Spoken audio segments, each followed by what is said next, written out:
के राजा हुए, राजा जय सिंह। बहुत सारे लोगों ने नाम सुना होगा जय सिंह का, बहुत बड़े भक्त थे भगवान के। राजा जय सिंह और उनकी रानी जयपुर में रहा करते थे। तब जगन्नाथपुरी के उड़ीसा के जो राजा थे उन्होंने इनविटेशन भेजा दोनों को, राजा और रानी को, कि आप आइए जगन्नाथ का दर्शन करने के लिए, कलयुग के इष्ट है जगन्नाथ। अब राजा और रानी बड़े एक्साइटेड हो गए, जगन्नाथ का दर्शन करने जाना है। दोनों अपने रथ में विराजमान होकर जगन्नाथपुरी पहुंचे और जगन्नाथ का दर्शन किया। जगन्नाथ का दर्शन करके महारानी बहुत खुश हो गई, जयपुर की रानी बहुत खुश हो गई, बोली इतनी सुंदर है, बोले भगवान। और जाते जाते भगवान से एक वरदान मांगा कि मुझे इच्छा है कि मेरी पुत्री हो, पुत्री नहीं थी इनकी इच्छा थी पुत्री हो। जगन्नाथ ने भी वो आशीर्वाद उनका पूरा किया। वो जयपुर गए, उनको पुत्री की प्राप्ति हुई और पुत्री का नाम रखा गया विष्णुप्रिया। बहुत वर्ष बीत गए। विष्णुप्रिया बचपन से ही जगन्नाथ भगवान की बहुत बहुत प्रिय भक्त भगवान की बनी और बचपन से ही डिवोशन के जो सिम्टम्स होते हैं वो उसके अंदर लक्षण थे विष्णुप्रिया के अंदर। उनकी कुछ साल बीत गए और जो वहां की जयपुर की रानी थी वो बीमार हो गई। बीमार इतनी हो गई कि कोई वेद उनका इलाज ना कर सके और वो बिस्तर पर अपनी आखिरी सांसें गिन रही थी। तब विष्णुप्रिया ने भगवान जगन्नाथ से प्रार्थना करी कि मेरी माता को किसी तरह बचा लीजिए। और जैसे ही उन्होंने प्रार्थना की, जगन्नाथपुरी से भगवान ने एक ब्राह्मण को भेजा प्रसाद लेकर। और ब्राह्मण ने कहा ये प्रसाद खिलाइए अपनी माता को। उन्होंने वो प्रसाद अपनी माता को खिलाया। माता तुरंत एकदम हट्टी कट्टी हो गई। ये प्रसाद की महिमा है। अभी मैं वृंदावन में था तो मेरे नेबर में एक भक्त रहते थे, ब्रह्मचारी थे, मेरे बगल वाले रूम में रहते थे। उनकी 2 दिन से तबीयत बहुत ज्यादा खराब हो गई। मैंने उनको रिक्वेस्ट किया प्लीज डॉक्टर के पास जाइए, 2 दिन से इतनी तबीयत खराब है। तो वो बोले हट, डॉक्टर छी, डॉक्टर के पास कौन जाएगा? बोले आपकी तबीयत खराब है। बोले मैं मंदिर जाऊंगा प्रसाद खाने के लिए। बोले तुरंत ठीक हो जाएगी। उन्होंने मेरे को कहा प्रसाद से बड़ी कोई दवाई नहीं है, और एक्चुअली अगले दिन वो ठीक हो गए। बोला एक तो ऐसी निष्ठा महाप्रसाद के अंदर, जिस व्यक्ति के अंदर एक्चुअली ऐसी महाप्रसाद के प्रति निष्ठा हो उसके लिए वो दवाई की काम करेगी। ये जगन्नाथ जो भगवान है, जो इसको खाली लकड़ी का पुतला माने उसके लिए ये लकड़ी का पुतला है, और जो इसको साक्षात भगवान माने उसके लिए भगवान है। ऐसे भगवान कृपालु है, ऐसे भगवान दयालु है कि आपकी जो इच्छा है वो रूप भगवान धारण करेंगे। आपकी इच्छा है कि हाँ ये साक्षात कृष्णा बैठे कृष्णा, वार्तालाप भी कर लेंगे। कोई व्यक्ति बोले अरे तो कल लकड़ी का पुतला है, तो उसके लिए वो लकड़ी का पुतला बन के ही रहेंगे। ये भगवान की कृपा। अब विष्णुप्रिया बड़ी प्रसन्न हो गई। विष्णुप्रिया बड़ी प्रसन्न हो गई तो वो ब्राह्मण को बहुत सारे गिफ्ट दिए। ब्राह्मण आयत में लेके राजा जय सिंह ने, रानी ने बहुत सारे उपहार दिए ब्राह्मण के लिए। अब भगवान के लिए कुछ नहीं दिया। विष्णुप्रिया ने एक खत लिखा, प्रेम लेटर, लव लेटर जगन्नाथ के लिए, और ब्राह्मण को फोल्ड करके दे दिया। बोले ये जगन्नाथ को दे देना। अब ब्राह्मण जब जगन्नाथपुरी की तरफ जा रहा था तब उसने देखा यार मेरे लिए तो बहुत कुछ है, भगवान ने के लिए पेपर क्या दिया है। बोले खोल के देखा तो कुछ भगवान के लिए फाड़ के फेंक दिया। बोले ये क्या देना भगवान को। बोले घर जाके सो गया। जगन्नाथ जी आ गए सपने में, और तेरी हिम्मत कैसे हुई, मेरा अपना सर जो गिफ्ट था वो तो अच्छे खासे घर लेके आए, मेरा गिफ्ट था फाड़ के फेंक दिया। क्षमा मांगी ब्राह्मण ने। जगन्नाथ ने वापस अपने पीछे से पेपर निकाला। बोले ये रहा पेपर। मैंने पकड़ लिया पेपर को, जो बिट्टू गड़े थे उसको ज्वाइन कर लिया। बोले देखना चाहेगा उसने क्या भेजा है पेपर में, तेरे लिए तो सिर्फ पेपर का टुकड़ा था, उसने मेरे लिए क्या लिखा है वो सुनना चाहेगा। बोले बिल्कुल सुनना चाहूंगा। आप लोग सुनना चाहेंगे विष्णुप्रिया ने लव लेटर में क्या लिखा था? रत्नगरस्त्व गृहं गृहणीं च लक्ष्मी खिन्देहम अस्ति भवते पुरुषोत्तमया। विष्णुप्रिया कहती है जगन्नाथ मैं आपको क्या दूं, आपके चरणों में तो लक्ष्मी वास करती है, और इसके ऊपर मेरे पास कुछ, लक्ष्मी के ऊपर कोई क्या दे सकता है। सारा ऐश्वर्य धन आपके पास है, सब कुछ आपके पास है, उसको कोई क्या गिफ्ट करे। ऐश्वर्यस्य समग्रस्य वीर्यस्य यस्य शिष्य ज्ञान वैराग्य चैव शरणं भाग इति इंगना। बोले यदि मेरे पास बहुत सारा ऐश्वर्य है तो भी कोई ऐसा नहीं कह सकता कि जो ऐश्वर्यवान व्यक्ति है उसके ऊपर भगवान कृपा करेंगे। कोई इसके पास बहुत सारा बल है तो भी कोई गारंटी नहीं है उसके ऊपर भगवान की कृपा होगी। किसके पास बहुत अधिक शास्त्रों का ज्ञान है तो भी इसका यह अर्थ नहीं है भगवान उसके ऊपर प्रसन्न होंगे। और कोई बहुत बड़ा सन्यासी वैरागी है तो भी उसकी कोई गारंटी नहीं है भगवान उसके ऊपर प्रसन्न होंगे। तो आपको प्रसन्न करने के लिए ना मेरा ऐश्वर्य काफी है, ना मेरी शक्ति काफी है, ना मेरा ज्ञान काफी है, और ना मेरा वैराग्य काफी है। अगर वैराग्य से भगवान प्रसन्न होते तो आज सारे बंदरों को भगवान मिल जाते। बंदरों से बड़ा वैराग्य कौन है? जंगलों में रहते, कंदमूल खाते, वस्त्र धारण करते नहीं है, दिगंबर अवस्था में रहते हैं?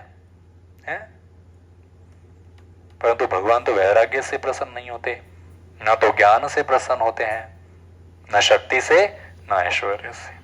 तो भगवान किससे प्रसन्न हो? जन्मेशरे श्रुति शिबिर हिद मन मदन पुमन नैवर्ति अभी तम तुन्मय त्वम अंकिंचन गोचरन। यदि कोई बड़े घर में जन्म ले तो भी कोई गारंटी नहीं है कि भगवान जगन्नाथ आप उसके ऊपर प्रसन्न होंगे। आप तो केवल अपने जो उच्च कोटि के भक्त होते हैं केवल उनको ही एक्सेप्ट करते हैं। और उच्च कोटि का भक्त कौन होता है? जो इस भौतिक संसार के सारे सुखों को त्याग चुका है, केवल वही उच्च कोटि का भक्त है। वरना हम इस भौतिक संसार में क्या देखते हैं? एक ही गन्ने का जूस हम बारंबार निकालते रहते हैं, उसमें से कुछ नहीं बचा है, खाली वो घुसा है और कुछ नहीं है, पर उसको मशीन में से निकालते रहते हैं। कुछ तो रस मिलेगा। नीरस वस्तुएं हैं भौतिक संसार की, उसमें हम रस ढूंढते हैं और एक्सपेक्ट करते हैं खुशी। भौतिक संसार में है बैम्बू का पेड़, उसको मानते हैं गन्ने का जूस और उसको चूसते हैं बैम्बू को। बैम्बू में से कभी जूस निकला है? नीरस वस्तु में से कभी रस निकलेगा? परंतु हम भौतिक संसार के लोग ही ऐसे हैं कि उसी च्युइंगम को बारंबार चबाते जाते हैं ये होप में कि इसमें से और रस निकलेगा, और धीरे धीरे भूल जाते हैं कि हम च्युइंगम चबा रहे हैं और वो दांत दुखने आ जाता है। तो हम इस प्रकार भौतिक संसार में सुख ढूंढते रहते हैं, परंतु सुख मिलता नहीं है, परेशान हो जाते, दांत दुखने आ जाता है, यानी बहुत दिक्कतें आती हैं इस भौतिक संसार में। पुनः पुनः चरवती चरुणम, बारंबार सुख ढूंढने की खोज में बारंबार हम जन्म लेते हैं, परंतु वो सुख तो प्राप्त होता ही नहीं है। और सुख प्राप्त करने के चक्कर में भगवान की प्राप्ति नहीं होती। तो एक भक्त को ये समझना चाहिए इस भौतिक संसार में किसी चीज का भोग करने का लिमिट क्या है। जब किसी चीज का भोग एक लिमिट के बाहर किया जाए तब वो चीज कैंसर बन जाती है। और यही विष्णु प्रिया जगन्नाथ को खत में लिख रही है कि जो भक्त इस सारी जो ये चीजें हैं जो सुख प्राप्त करने की, उन चीजों से जो परे हैं, वो व्यक्ति आपका कृपा पात्र है। विष्णु प्रिया आगे लिखती है, क्या गिफ्ट करूं आपको मैं?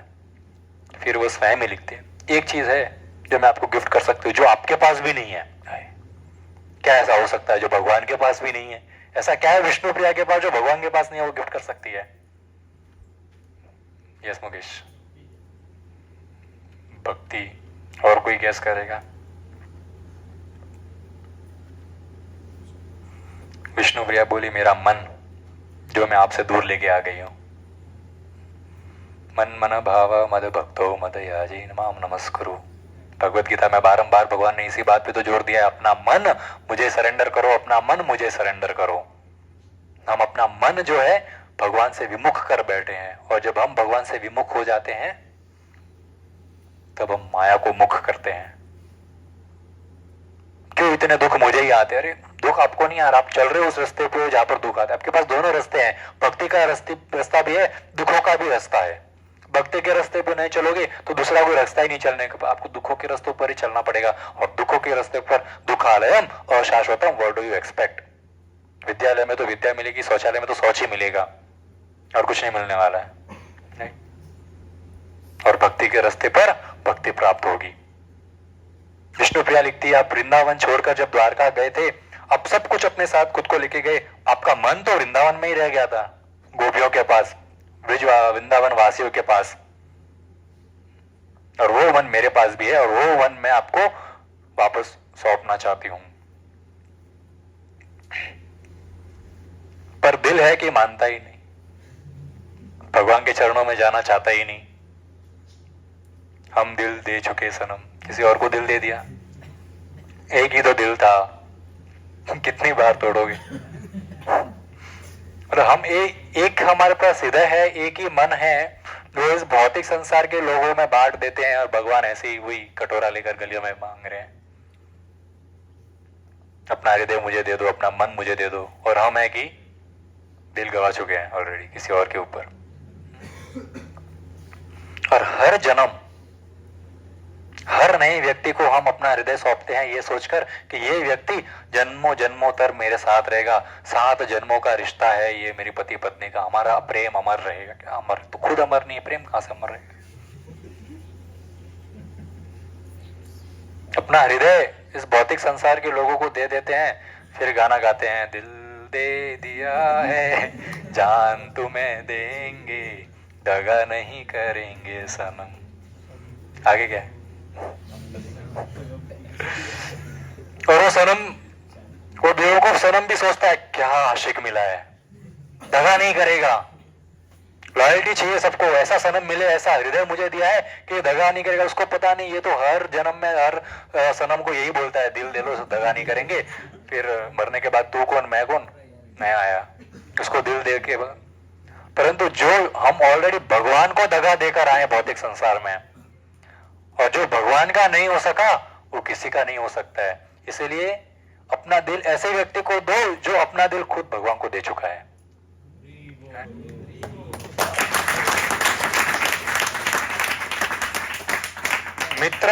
मित्र भी ऐसे बनाओ जो भगवान के भक्त हो, दुश्मन भी ऐसे बनाओ जो भगवान के भक्त हो।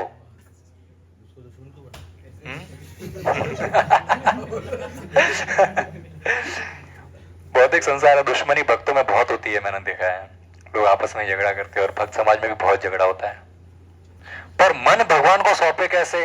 दिल है कि मानता नहीं, कैसे कंट्रोल करे इस मन को? गीता में तो अर्जुन ने कहा है, चंचलम ही मना कृष्णा, चंचल ही मना कृष्णा प्रमाथि बलवदृढ़म तस्य हम निग्रहम मन्ये वायुरीव सुदुष्करम। बोले हे कृष्णा, एक बार इस वायु को मैं कंट्रोल कर लूं, मन मेरा बड़ा चंचल है, कंट्रोल नहीं होता। ये मन इस इंद्रियों को 5 घोड़े बनाकर इस प्रकार भगाता है कि ये हमारी बेचारी आत्मा पीछे कुछ कर नहीं पाती, और उस मन का गुलाम बन जाती है। मन का गुलाम मत बनो, मन को अपना गुलाम बनाओ। पर अर्जुन वही पूछ रहा है कि हे कृष्णा, वायु को कंट्रोल कर लो, मन को कैसे कंट्रोल करूं आपके शरणों में लगाने के लिए? तब कृष्ण कहते हैं, असमस्यम महाबाहो मनो दुर्गिंग्रम चलम अभ्यसेना तु कौन्तेय वैराग्येन च ग्रह्यते। 2 तरीके हैं मन को कंट्रोल करने के, अभ्यासेना और वैराग्य। अभ्यास और वैराग्य, प्रैक्टिस और डिटैचमेंट। प्रैक्टिस किस चीज की? रोज हम हरे कृष्ण महामंत्र का जप करेंगे, इति षोडशकम नाम नाम कली कल्मष नाशनम, हरे कृष्णा कृष्णा कृष्णा हरे हरे, हरे राम राम राम हरे हरे। भगवान ने जो ये अर्जुन को कहा, अभ्यास है ना तू कौन्तेय, हम सबके लिए क्या अभ्यास करो, भगवान का नाम जप करने का अभ्यास करो। आखिरी सांस तक हम अभ्यास करेंगे, और ये अभ्यास करने से एक समय आएगा कि मन कंट्रोल हो जाएगा, भगवान के चरणों में चला जाएगा। ये अभ्यास ही तो है, एवरीडे हम कर रहे हैं। क्या है, बेवकूफ थोड़ी है रोज रोज उठकर 16 माला का जप कर रहे हैं, भगवान को भोग लगा रहे हैं, आरती कर रहे हैं, हरि कथा कर रहे हैं, हरि कथा सुन रहे हैं, शास्त्र पढ़ रहे हैं। ये क्या अभ्यास है? किस चीज का अभ्यास है? खुद को भगवान को समर्पण करने का अभ्यास। और यदि ये भगवान ने नहीं बोला है कि रिजल्ट लाओ अर्जुन, रिजल्ट लाओ, भगवान ने क्या कहा है? प्रैक्टिस करो सिर्फ। तो कोई जरूरी नहीं आपको तुरंत रिजल्ट मिलेगा, भक्त बन गया मैं, देखो मेरे सिंह और पंख निकल गए, मैं भक्त हूं अभी, ऐसा नहीं होता है। प्रैक्टिस करो, आखिरी सांस तक प्रैक्टिस करो। बोलते ना, अंतकाले च मामेकम, अंतकाल में यदि मेरा स्मरण किया तो मुझे प्राप्त करोगे। परंतु बुजुर्ग अवस्था ऐसी, न मुंह से राम निकले, न मुंह में प्रसाद जाए, बस यूं बिस्तर पे पड़े हैं, न कोई होश आवाज है, राम का नाम निकले तो निकले कैसे मुंह से? अगर हमने जिंदगी भर प्रयास किया है भगवान का नाम जप करने का, तो अंत काल में भगवान हमारा स्मरण करेंगे और अपने साथ गोलोक ले जाएंगे। इसलिए भगवान ने क्या? अभ्यास करो। I don't want result, just practice. और क्या? वैराग्य, डिटैचमेंट। डिटैचमेंट किससे? इंद्रियों को, इंद्रिय तृप्ति से डिटैच रहो। जो सबसे बड़ा बाधा है हमारे बीच में और भगवान के बीच में, वो है हमारी इंद्रिय तृप्ति। जब तक इंद्रिय तृप्ति सीमित ना हो, लिमिट में ना हो, तब तक वैराग्य प्राप्त नहीं हो सकता। वैराग्य का केवल ये एक अर्थ नहीं है कि हमने सब संसार छोड़ दिया है, अभी भगवे धारण कर लिए हैं, नया हेयर स्टाइल बना लिया है, चलो अभी बस आई एम वैरागी, कोई मेरा करीब नहीं आना चाहिए, मैं जंगलों में जाके तपस्या करूंगा, वैरागी, बहुत बड़ा वैराग्य। दैट इज नॉट वैराग्य। वैराग्य क्या है? वैराग्य है केवल भगवान की भक्ति करना और अपना रेगुलर ड्यूटीज अच्छे से फॉलो करना। दैट इज रियल वैराग्य। और वो वैराग्य से जो है हमें भगवत प्राप्ति प्राप्त हो सकती है। 10:30 भी नहीं हुए अभी तक। कथा थोड़ी लेट स्टार्ट की है, तो कंटिन्यू करें कि बंद करें? कंटिन्यू करें। तो ये लेटर जगन्नाथ ने इस पंडित को सुनाया और अपने हृदय से बोले, ये लव लेटर मेरे हृदय से लगा के रखूंगा हमेशा।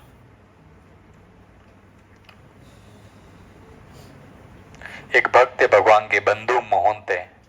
मोहनते बंगाली सरनेम है, राइट? बंधु मोहनते करके एक भक्त थे जो जहाजपुर में रहते थे। उड़ीसा पुरी से थोड़ा सा दूर है, जगन्नाथपुर से थोड़ा सा दूर है जहाजपुर। जहाजपुर में बंधु मोहनते रहते थे। बहुत ही गरीब व्यक्ति थे, छोटा सा कुटिया हाउस में उनके 2 बच्चे और बीवी के साथ रहते थे। परंतु जगन्नाथ को अपना सबसे प्रिय बेस्ट फ्रेंड मानते थे। अब हम कथा सुन रहे हैं अलग अलग रस की। किस प्रकार हमने ऑलरेडी कथा सुनी, अभी हमने कथा सुनी माधुर्य रस की, विष्णु प्रिय का प्रेम जगन्नाथ के प्रति। अब हम कथा सुन रहे हैं साख्य रस की, एक भक्त का मित्रता अपने भगवान के प्रति, और भगवान उस रस के अकॉर्डिंग किस प्रकार आदान प्रदान करते हैं। अभी ये बंधु मोहनते नाम के व्यक्ति बोले, जगन्नाथ मेरे सबसे प्रिय भक्त, मेरे बंधु है, बहुत बेस्ट फ्रेंड है मेरे। भगवान नहीं बोल रहे थे he is my best friend, he is my बंधु। तो उनकी वाइफ को पता नहीं कौन जगन्नाथ, कौन भगवान। बोले है इनका कोई बेस्ट फ्रेंड नाम का व्यक्ति, जगन्नाथ नाम का कोई है बेस्ट फ्रेंड। एक समय ऐसा आया कि जहाजपुर में काल पड़ गया, कई साल हो गए, बारिश है नहीं, कोई खाना नहीं, पानी नहीं, लोग धीरे धीरे गांव छोड़कर जाने लगे। अब इन बेचारों के पास इतना धन भी नहीं कि किसी रिश्तेदार के घर जाए, उनका वेलकमिंग होगा नहीं। तो इनकी पत्नी ने बोला बंधु को कि आपके फ्रेंड है कोई बहुत धनी, आप बोलते हो मेरे बंधु है जगन्नाथ, चलो उनके घर जाते हैं। हाँ बोले वेरी गुड आइडिया, चलो। ना बोरिया बिस्तर बांधा, पहुंच गए जगन्नाथपुरी। जगन्नाथपुरी पहुंचे, श्री मंदिर जगन्नाथपुरी मंदिर के अंदर एंट्री की। वाइफ सोच रही है ऐसा बंधु है इसका, इतना बड़े महल में रहता है। बोले कभी बताया नहीं, इतना अमीर बंधु है आपका। बोले यार मेरा बंधु के बोले जगत में सबसे अमीर है। बोले चलो अंदर चले। शाम का समय था, पहुंच गए, पूरे शाम के समय पहुंचे पूरी। जगन्नाथपुरी मंदिर में द्वार में एंट्री करते तो सबसे पहले 22 सीढ़ियां आती है। भाई बोले हमारे घर में एक भी सीढ़ी नहीं घर पहुंचने के लिए, जो जमीन बाहर की वही जमीन घर की। बोले इसके घर जाने के लिए 22 सीढ़ियां लगती, इतना ऊंचा घर है। एंट्री करते ही लेफ्ट में जाता है भगवान का दर्शन का जो दर्शन हॉल होता है वो। आप तो गए नहीं, आपको क्या पता। तो अंदर जाते ही लेफ्ट में भगवान का दर्शन होता है, और उस मेन गेट के बाहर ही पीपल का पेड़ है। मैंने देखा बहुत सुंदर पेड़ है, अभी भी है। उस पीपल के पेड़ के नीचे जाके बैठ गया पूरा परिवार। तो वाइफ बोली कि बाहर क्यों बैठे हो, फ्रेंड के घर चलो अंदर। बोले मेरा फ्रेंड बहुत बड़ा राजा है, बोले अभी बहुत सारे गेस्ट आए हुए हैं, इसलिए अंदर से दरवाजा बंद करके मीटिंग चालू है, बोले अभी कल सुबह जाएंगे।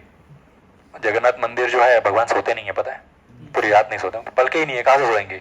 इसकी पलके हो तो आंख बंद करके सोएंगे, तो पलके ही नहीं है, सिर्फ बड़े बड़ी 2 आंखें हैं, खुली रहती 24 घंटा।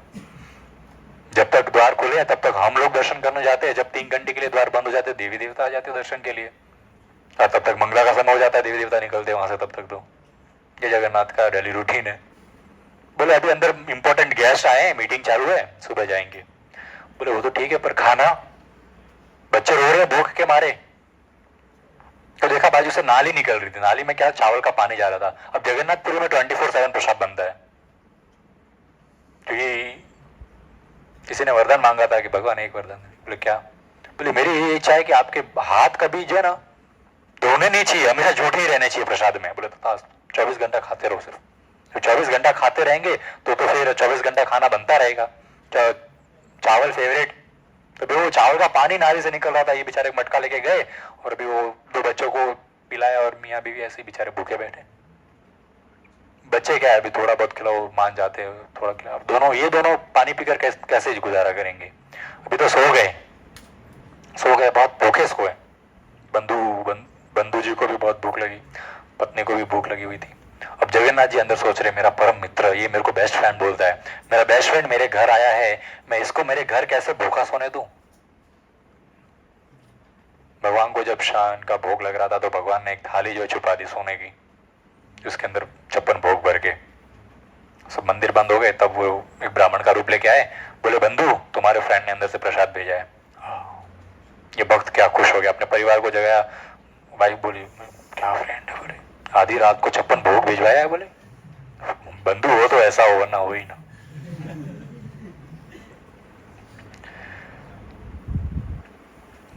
पूरे चारों जन ने उठ के अपना बहुत 56 भोग का प्रसाद पाया, और जब थाली वापस देने की बारी आई तो ब्राह्मण तो वहां से निकल चुका था। तो इन्होंने सुबह ढूंढेंगे, ब्राह्मण को थाली दे देंगे। थाली उन्होंने अपने कपड़े में बांध के रख दी और सो गए वो पीपल के पेड़ के नीचे। अब जब दूसरा भोग लगने की बारी आई, पंडा लोग मंदिर में देखे, बोले सोने की थाली कहाँ भोग की। हाँ, चोर आया अंदर, चोरी हो गई। पूरा मंदिर छान मारा, हर जगह पांडा घूम रहे हैं, सैनिक घूम रहे हैं, चोरी हो गई, चोरी हो गई, सोने की थाली चोरी हो गई। ढूंढते ढूंढते पीपल के पेड़ के नीचे पहुंचे, बोले ये कौन सा है। देखा उनका सामान तरह था, तो अंदर से सोने की थाली निकली। बोले चोर कहीं के, बोले चोरी और ऊपर से सीना चोरी, खा के यही चोरी करके यही सो रहे, भाग भी नहीं रहे। बोले ऐसे चोर पकड़ के लेके गए राजा के दरबार। बोले ये चोर है, सोने की थाली चुराई है। उनको डाल दिया जेल में। अब जैसे ही उनको जेल में डाला, अगला दिन बीत गया, रात हो गई, और सपने में आ गए जगन्नाथ राजा के सपने में। बोले तेरी हिम्मत कैसे हुई मेरे फ्रेंड को जेल में डालने की। बोले बहुत क्रोध किया। बोले मैंने वो सोने की थाली चुराई थी, अब भी क्या, उसको जेल से निकालो, उसको पुरी में एक अच्छा सा घर दो, नौकरी दो, और रोज उसको महाप्रसाद जाएगा। राजा उठे नींद से, फटाफट भागे जेल से, उनको निकाला और बहुत सुंदर घर दिया, व्यवस्था करी, और उनका वंशज आज भी पुरी में रह रहा है।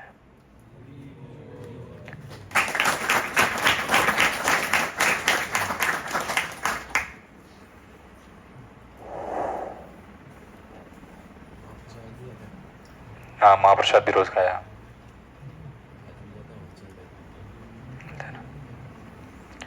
हमने स्टोरी कर ली माधुर्य रस की, हमने स्टोरी कर ली साख्य रस की, अब हम स्टोरी करते हैं वात्सल्य रस की। ये लास्ट स्टोरी रखते हैं, ठीक है। अब एक बूढ़ी माता रहती थी जगन्नाथपुरी में। वो देखती थी कि वैसे भगवान को दिन में, वैसे कृष्ण को दिन में कुछ मंदिरों में 6 टाइम के भोग लगते हैं। तो मतलब भगवान का फिक्स्ड मील है 6, और उसके बाजू में अलग से स्नैक्स वगैरह वो पूरा दिन चलता रहता है, उसका कोई काउंटिंग नहीं कर सकते। फल आ गया, बटर आ गया, कुछ भी आ गया, पेड़े आ गए, समोसे आ गए, वो खाने में इंक्लूड नहीं होता है वो स्नैक्स। प्रॉपर मील जो होता है वो 6 होते हैं, भगवान ने 6 मील लगते हैं, और जगन्नाथपुरी में 24/7 खाना लगता है।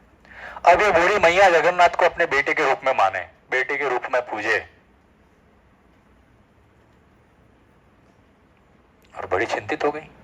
बोले पूरा दिन खाता है, बोले उसको लोग आराम नहीं देते जगन्नाथ, ये पंडा लोग बोले 24 घंटे हाथ इसके जूटे रहते हैं। बोले अब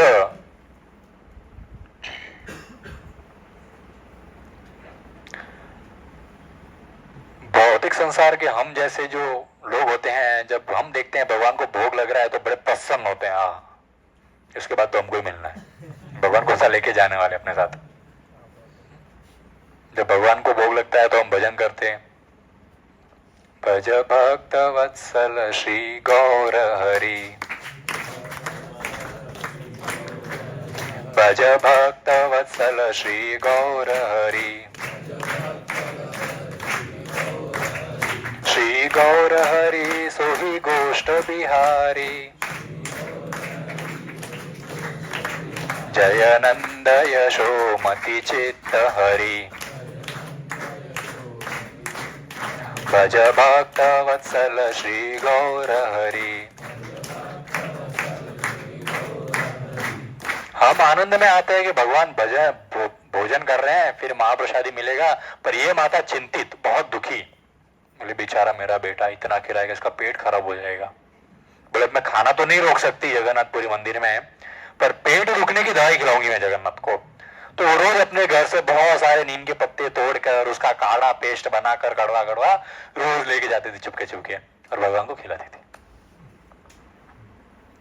एक दिन पुरी में कंस्ट्रक्शन का काम शुरू हुआ तो भक्तों को एंट्री बंद कर दी, केवल पुजारियों को एंट्री होगी।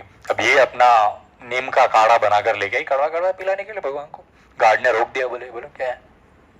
बोले अंदर जाना है। बोले एंट्री क्लोज। बोले मेरा बेटा अंदर है। गार्ड बोले मेरे को बताओ कैसा दिखता है, मैं लेके आता हूँ। बोले सांवला सा है। बोले पूरी में सब सांवले हैं। बोले बड़ी बड़ी आंखें उसकी। बोले बड़े बड़े। बोले उसके पलके नहीं है। बोलते बेवकूफ बुढ़िया जगन्नाथ के बारे में बात कर रही है तू? बोलते हाँ वही मेरा बेटा है। बोले जा यहाँ से। उसको निकाल दिया। वो चिंतित हो गई, उसको नींद ना आए, बुढ़िया को नींद ना आए। पेट दुख रहा होगा जगन्नाथ का, मैं उसको काढ़ा पिलाना है ये नीम का, और उसे चिंता में नींद आ गई, सो गई। और सोई और सपने में आए जगन्नाथ जी रोते हुए क्या चिल्लाते हुए अपना पेट पकड़े कि मैया पेट दुख रहा है, काढ़ा किधर है? रो रहे हैं जोर से, और मैया भी रो रही है, बहुत जोरों जोरों से रो रही है। बोले अंदर एंट्री नहीं दे रहे। ये भगवान का प्रेम होता है कि भगवान तो हमसे उतना प्रेम कर लेंगे जितना वो यशोदा मैया और नंद बाबा से करते थे। सवाल ये उठता है क्या हम भगवान से उतना प्रेम कर पाएंगे जितनी यशोदा मैया उनसे करती थी? तो ये भगवान तो हमसे बहुत प्रेम करते। भगवान भेदभाव नहीं करते यशोदा मैया मैया हम में, हम भेदभाव करते अपने बच्चों में और भगवान में। मैया रो रही है, अपने बेटे को रोते हुए देखकर कौन सी माँ है शांत बैठ सकती? वो और जोर से रो रही है, बेटा कैसे कैसे काढ़ा पिलाओ, तेरा पेट दुख रहा है मुझे पता है, पर मैं अंदर नहीं आने दे रहे मुझे, कुछ कर तू। जगन्नाथ तुरंत गए राजा के सपने में, बोले हटाओ सारे गार्ड्स को वहां से, अभी के अभी मेरी मैया को अंदर भेजो, नीम का काढ़ा लेकर, मेरा पेट दुख रहा है। रो रहे हैं जगन्नाथ जी। राजा तुरंत उठे, रातों रात गार्ड्स को वहां से हटाया और वो मैया को लेके गए। मैया ने नीम का काढ़ा जगन्नाथ को पिलाया, जगन्नाथ शांत हुए। और आज भी हर मील के बाद जगन्नाथ को नीम का काढ़ा मिलता है, वो आप खा लेना जाके।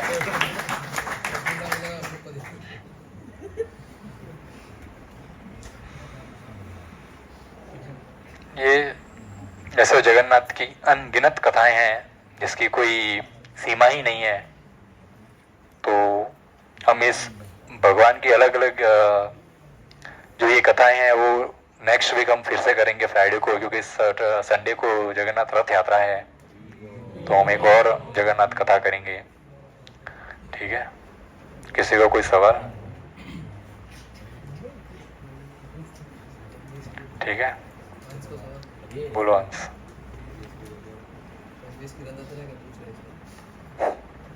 जब भगवान घूम रहे थे, मतलब माता ने निकाल दिया था उनको, तब सुभद्रा माता कहाँ थी? कहाँ पर? मैंने वो श्राप दिया था ना। हाँ, तब वो अपने ससुराल में थी अर्जुन के पास।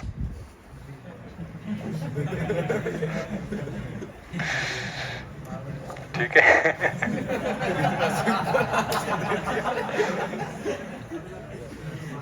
और किसी का कोई सवाल? ठीक है, thank you so much. Hare Krishna.